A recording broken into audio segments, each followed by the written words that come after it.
Chapter 6. The Power of Versioning. Climbing the Pyramid. Understanding the Mindset and Journey of Success. I now understand the difference between myself at the base of the pyramid and the executives and owners at the top. But how did they get there? And what was I doing while life moved forward? Apart from inheritance, there's no single answer to how members of the isosceles group reached the top. They all followed different paths. But I suspect a shared mindset or common philosophy played a role. Maybe it was sheer determination, or they adhered to the 3 C's: courage, consistency, and confidence, roots and fruits. Countless books offer guidance on success, but one question puzzles me. If everyone in the base group could simply read a book or two and rise to the top, wouldn't they overcrowd and destabilize the pyramid? I doubt the keepers of the pyramid would allow that. For some reason, transitioning to the top isn't as straightforward as it seems, and there's no universal formula for success, but there is for failure. From what I've observed, it takes time for trees to bear fruit, and we only admire the fruit when it's ripe. As such, we all gather around the tree for a harvest when it is in season. Little is known about how the tree's intricate root network developed in darkness or how it overcame soil resistance to grow. Additionally, little is understood about how the tree was planted, its slow growth period, the resources it required, or how it withstood storms to mature and bear fruit, and how the trees that didn't make it became the nutrients that nourished it. For the tree to bear fruit, it had to grow its root network, absorb nutrients from the soil, draw water, and soak up sunlight, creating a new environmental equilibrium. Similarly, successful people didn't achieve success from thin air. They had to sacrifice something in exchange. They all have a story and a past, much of which is filled with hurdles and setbacks they overcame before achieving success and fame. Success was never truly overnight. There was extensive planning, waiting, and failure along the way. Planting in the right season. Success, much like farming, requires sowing seeds at the right time. Visionaries understand this principle and seize opportunities while others hesitate. They were well aware of the society they were in and made investments accordingly, knowing the harvest would come years later. But how did they know what to plant or what to invest in? As it turns out, no one can predict the future because the future is based on free will of a lot of people and other unpredictable factors. However, while they worked and played like the rest of us, they engaged in educated trial and error with their investments, consuming much of their time. Some relied on their instincts to guide their investments of time and money, while others envisioned the future by analyzing current trends and deciding to jump on the bandwagon. The most effective predictive approach I've learned is to create the future for others, because most people don't know what they want until they see and experience it. A great example is artificial intelligence. For example, in 1994, when the internet was rapidly growing, Jeff Bezos decided to join the trend and created Amazon to sell books online, capitalizing on the wide range of books that could be sold at the time. Bezos, a computer scientist, worked for D.E. Shaw on Wall Street developing systems for financial institutions before leaving his employee role to join the ranks of the trapezium and isosceles groups. The same story applies to Elon Musk, who left graduate school in physics to work on Tesla and his other companies. While their paths to the top were different, one key observation is that they were always attentive to the developments in society. They were dynamic in their approach to life and careers. Their work life wasn't separate from their living life, it was part of it, living in one version of yourself. And me, what have I done throughout my life? For years I remained a single, unchanging version of myself, believing that persistence, despite being unyielding, would eventually lead to success. From what I found out, every book that moves you, every experience that resonates, every person you meet, and every discussion or connection you make is meant to push you into the versioning process. Yet I went through it all without changing, or better yet, I resisted change. But life doesn't reward stagnation. It celebrates those who innovate, adapt, and embrace change. I focused on one thing, and truth be told, I didn't even strive tirelessly on being the best in my field. I never pivoted or jumped on any new trends. My belief and sole goal in life were that one day I would succeed where I was, even though the world was changing in countless ways in business, finance, technology, and even science. Yes, I was in the sciences, where different new materials, drugs, vaccines, and products were created each day, but it didn't happen for me. Fast forward many years later, and Elon Musk has gone from founding PayPal to leading Tesla, SpaceX, Neuralink, and TwitterX. Musk's career is a testament to versioning. His ideas and methods aren't always agreeable, but he keeps moving forward. His ventures span diverse industries, yet they share a common thread: the audacity to tackle seemingly impossible challenges. Also, Amazon has gone from a simple online bookstore to a global marketplace for virtually every category of products. And Bezos's Amazon Web Services, AWS, is now the world's leading cloud computing platform. The list of his various versions goes on and on, from Bezos's Blue Origin aerospace manufacturing and space exploration company to other ventures. The lives of those at the isosceles level were different from mine. While they evolved and pivoted as needed to navigate life, I got stuck in just one version of myself. I wonder how many people in the base group have lived only one version of their life, doing the same thing over and over. Mark Twain once said, "The two most important days of your life are the day you are born and the day you find out why." Do those in the base group ever ask themselves if they were destined to remain employees their entire lives, or to be stuck facing the same financial burden and challenges year after year? Thinking back, I remember many times when different opportunities came my way to change, but I resisted, believing I was smarter or better than the world of change. Meanwhile, Elon Musk transitioned from creating a simple basic-based blaster game to a zigzag path that led him to Zip2 and now Twitter X. Today, even in the age of AI, he is still a prominent figure. I wonder where Elon would be today if he had decided to complete his PhD in physics instead of pursuing ventures like Tesla. Nobody knows, but my guess is he wouldn't have become the glamorous figure he is today in an academic lecture room. Nature's lesson in renewal. Science tells me that my body instinctively undergoes transformation, with my organs, cells, and tissues renewing themselves over time to sustain life. White blood cells, skin cells, stomach lining cells, and intestinal cells renew within 1 to 5 days, while red blood cells, liver cells, and pancreatic cells take months to a year. This natural adaptability makes me question why I often resist change in other areas of my life. If my body embraces renewal, why do I struggle to evolve my goals, skills, and mindset? Perhaps the answer also lies in biology. While some cells regenerate easily, muscle, bone, heart, eye, and, most importantly, brain neurons last for years or even a lifetime without renewal. Could this be why change feels so difficult for us? I can't say authoritatively, but it is worth considering further. Regardless, by resisting adaptation, I risk stagnation while the world around me continues to move forward. The big names we hear about have constantly reinvented themselves to stay relevant: Beyoncé, Mark Zuckerberg, Jack Ma, and others. Beyoncé has evolved from a member of Destiny's Child to a global icon who redefines artistry and business. Her surprise album releases and ventures into film and fashion demonstrate a willingness to innovate and stay ahead of the curve. These individuals remind me that true success lies in the ability to version oneself continuously. Becoming the architect of your life. I never realized that I was in business for myself my whole life. Every time my current version of life didn't give me what I wanted, I had to change businesses. Instead, I clung to a failing version of myself, merely managing my circumstances.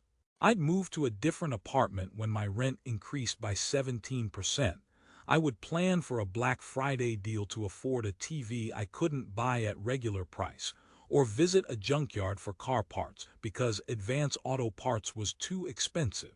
This was my way of pivoting to adapt to change, hoping things would improve or that the government would step in to help.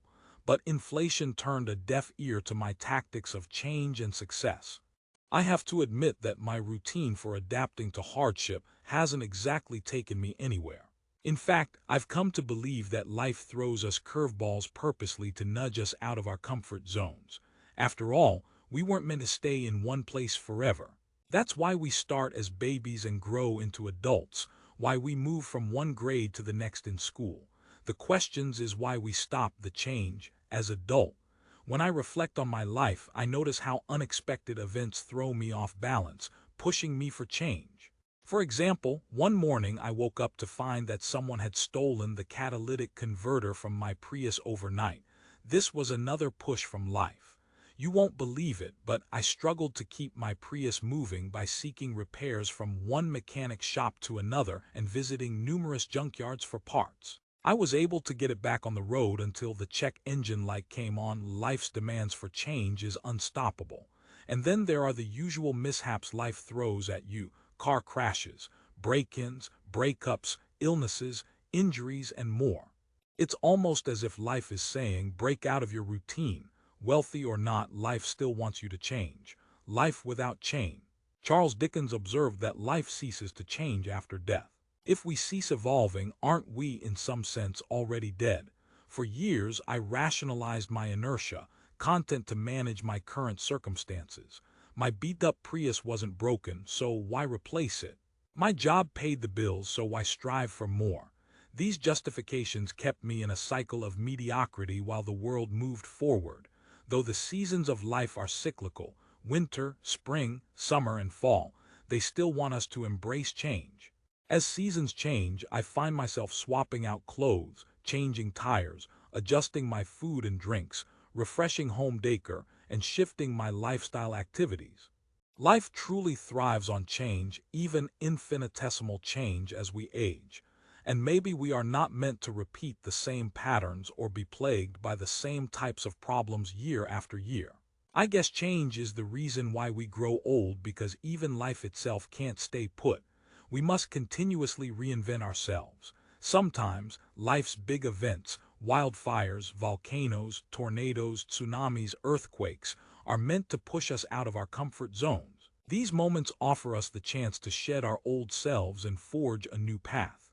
The real question is whether we'll recognize life's nudge and take action, or resist it, as I often have. Embracing that change might just lead to the most successful version of you. The universe expands. Why don't we? The ever-expanding universe serves as a metaphor for perpetual growth. Those who succeed on a grand scale, like Satya Nadella, CEO of Microsoft, mirror this principle. When Nadella took the helm, he pivoted Microsoft toward cloud computing and artificial intelligence, reviving its relevance in a competitive tech landscape. His willingness to embrace change reinvigorated a company once perceived as stagnating. Other members of the isosceles group continually expand their reach. Here is a list of some members of the group. Warren Buffett is known for traditional investments in companies like Coca-Cola and insurance businesses. But today, Buffett has also embraced technology with investments in Apple, BYD, and other tech companies. Tim Cook of Apple has introduced services like Apple Music and Apple TV Plus, with a strong focus on sustainability and social responsibility. Reed Hastings, Netflix.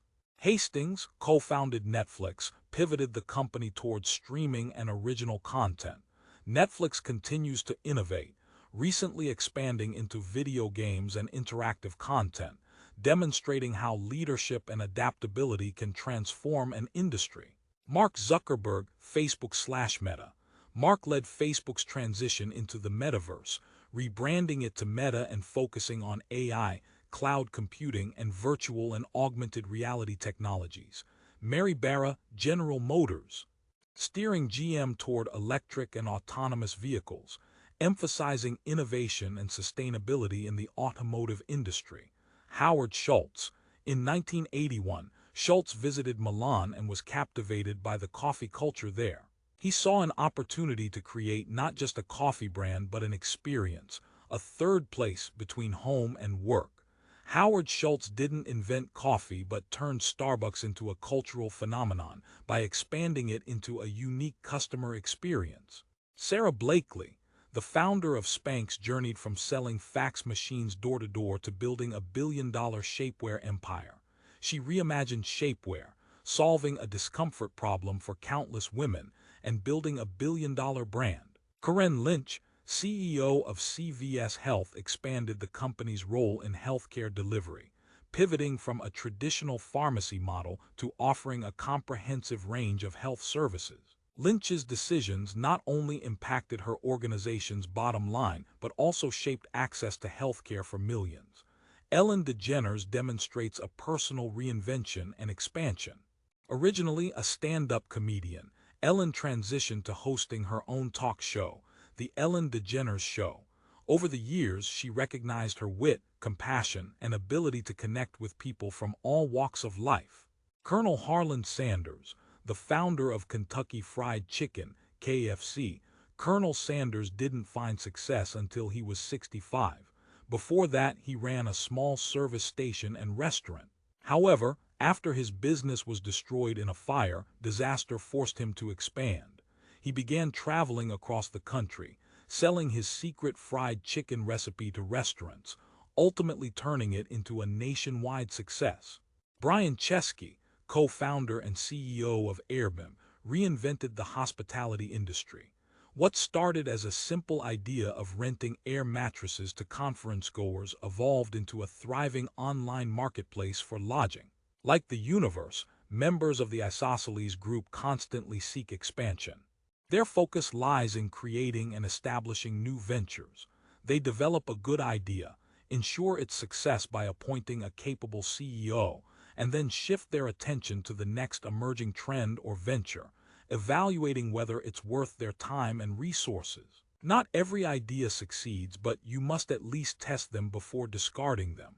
In contrast, while the world thrives on constant change and innovation, I find myself and the members of the base group longing for stability, a steady job, a reliable salary, and the comfort of staying in one place for the rest of my life. But what's driving this change that I'm not a part of? My research initially pointed to innovation, greed, then competition, and finally to the base group.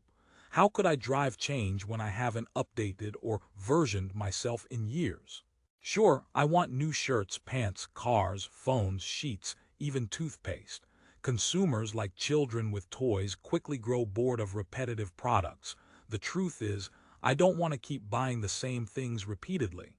Every time I or others in the base group pick up something new that resonates, a trend is sparked, a market emerges, and the old item fades, impacting competitors. Stores and manufacturers continuously introduce new products, searching for what will resonate with customers, stay relevant, and outpace the competition. For companies to stay in business, they must pivot and create new products or refresh old ones. They hire the best minds and incorporate modern technologies to produce items efficiently and quickly. Even their customer service department is well trained to keep the customers coming and calling. And because there are many players in every market, competition intensifies as everyone vies for the largest market share. Some companies advertise constantly, staying in the news, while others use social media and other channels to keep their brands top in our minds. Harvesting the fruits of versioning.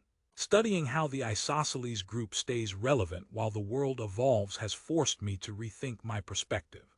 Mark Twain's words remind me that my purpose is deeply connected to my growth and mindset. To realize my potential, I must embrace the power of versioning, not just to adapt to change, but to drive it. Life, like the universe, demands expansion. It's time for me to stop holding on to outdated versions of myself and start creating the next iteration. Only then can I truly reap the rewards of my efforts and live with purpose and fulfillment. The question isn't if I should evolve, it's why I haven't already. Chapter